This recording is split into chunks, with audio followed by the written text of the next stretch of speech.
Assalamualaikum warahmatullahi wabarakatuh. Nama saya Eka Fitri Novrianti dengan NIM 06111282126022.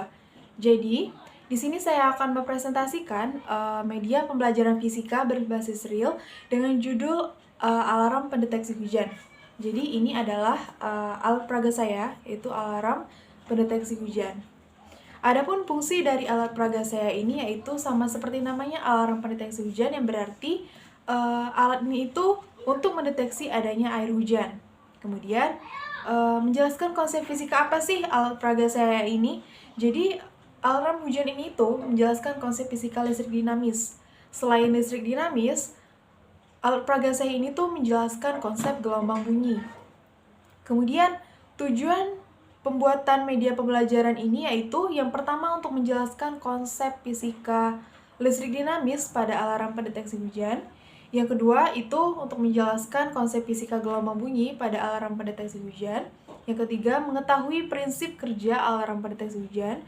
Dan yang terakhir untuk mengetahui penerapan alarm pendeteksi hujan ini dalam kehidupan sehari-hari. Adapun alat dan bahan yang saya gunakan untuk membuat alat peraga ini yaitu yang pertama saya menggunakan papan triplek kayu, papan kayu triplek, kemudian kardus bekas, lalu pipa paralon bekas, stik es krim bekas, lalu dua buah silet bekas, kemudian kabel, lalu buzzer, transistor, saklar, baterai, klip baterai, lampu LED, lem tembak, dan lakban. Kemudian di sini saya akan menjelaskan sedikit mengenai konsep fisika listrik dinamis dan gelombang bunyi pada alarm pendeteksi hujan ini. Yang pertama itu saya akan menjelaskan listrik dinamis terlebih dahulu. Yang pertama listrik dinamis. Listrik dinamis seperti yang kita ketahui, listrik dinamis adalah listrik yang bergerak atau mengalir yang dihasilkan dari sumber listrik. Nah, aliran listrik itu hanya bisa mengalir dalam suatu rangkaian listrik dalam bentuk arus searah atau DC atau arus bolak-balik atau AC. Nah, alarm pendeteksi hujan ini dia itu menggunakan sumber arus listrik searah atau DC. Apa? Karena dia menggunakan baterai. Nah, kemudian arus listrik dinamis itu hanya bisa menyala pada rangkaian listrik tertutup.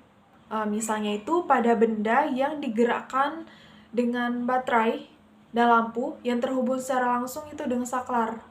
Nah, sama sepertinya alarm pendeteksi hujan ini, dia itu dirangkai menggunakan rangkaian listrik tertutup. Karena dia juga menggunakan baterai, lampu yang terhubung secara langsung dengan saklar. Kemudian, konsep gelombang bunyi pada alarm pendeteksi hujan ini.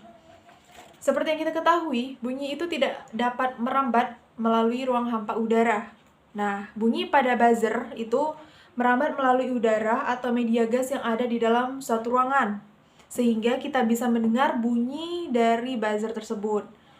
Lalu, terjadinya salah satu gejala gelombang bunyi, yaitu efek Doppler. Nah, konsep efek Doppler adalah fenomena saat terjadinya perubahan frekuensi gelombang karena adanya perpindahan antara sumber bunyi dengan pendengar. Jadi, frekuensi itu akan semakin tinggi saat pendengar mendekati sumber bunyi.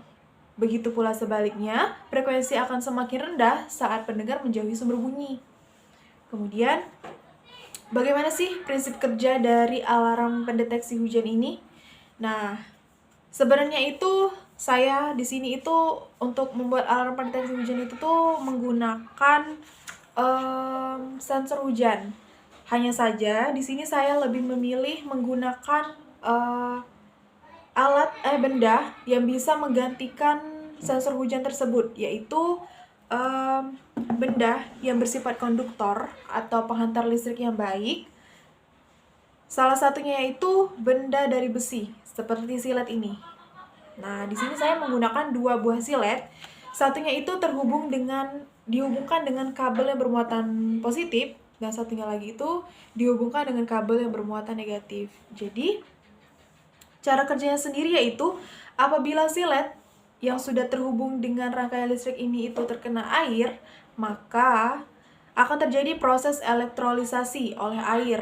Karena air sendiri itu termasuk dalam golongan cairan elektrolit. Nah, yang dimana cairan tersebut dapat menghantarkan listrik. Dan saat silet tersebut terkena air, maka resistansi listriknya itu akan mengalami perubahan. Jadi, semakin banyak air yang mengenai sensor hujan atau silet ini, maka akan semakin kecil resistansi atau hambatan listriknya dan menghasilkan bunyi buzzer yang besar, yang keras. Begitu pula sebaliknya, sedikitnya air yang mengenai silet ini, maka resistansi atau hambatan listriknya itu akan semakin besar dan menghasilkan bunyi buzzer yang kecil. Jadi, pada alarm hujan ini itu, apabila terdeteksi adanya hujan atau air yang mengenai sensor atau silet ini, maka lampu akan menyala. Lampu ini akan menyala dan buzzer akan berbunyi secara bersamaan. Itu pun pada saat saklar dalam keadaan hidup. Nah, mungkin bisa saya langsung tunjukkan kepada kalian bagaimana alat peraga ini bekerja. Jadi di sini kita butuh air karena agar alat ini hidup, airlah perantaranya. Seperti ini. Nah, kita coba menggunakan air, kenakan air.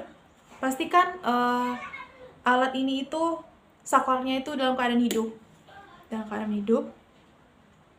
Kemudian sensor atau siletnya itu kita kenakan air.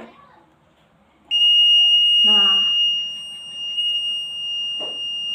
di sini itu akan terjadi adanya perubahan resistansi atau hambatan listriknya. Jadi semakin banyak air yang mengenai sensor ini, maka bunyi yang dihasilkan itu tuh akan semakin besar. Bunyi buzzer yang dihasilkan itu keras. Begitu pula sebaliknya, dikitnya air yang mengenai sensor hujan ini, maka itu buzzernya akan berbunyi kecil. Mungkin segitu saja presentasi saya mengenai media pembelajaran fisika berbasis real dengan judul atau nama alat peraga alarm pendeteksi hujan. Mungkin lebih dan kurangnya presentasi dari saya mohon maaf. Saya mohon ampun kepada Allah Subhanahu wa taala. Saya akhiri, wabillahi taufiq wal hidayah. Wassalamualaikum warahmatullahi wabarakatuh. Terima kasih.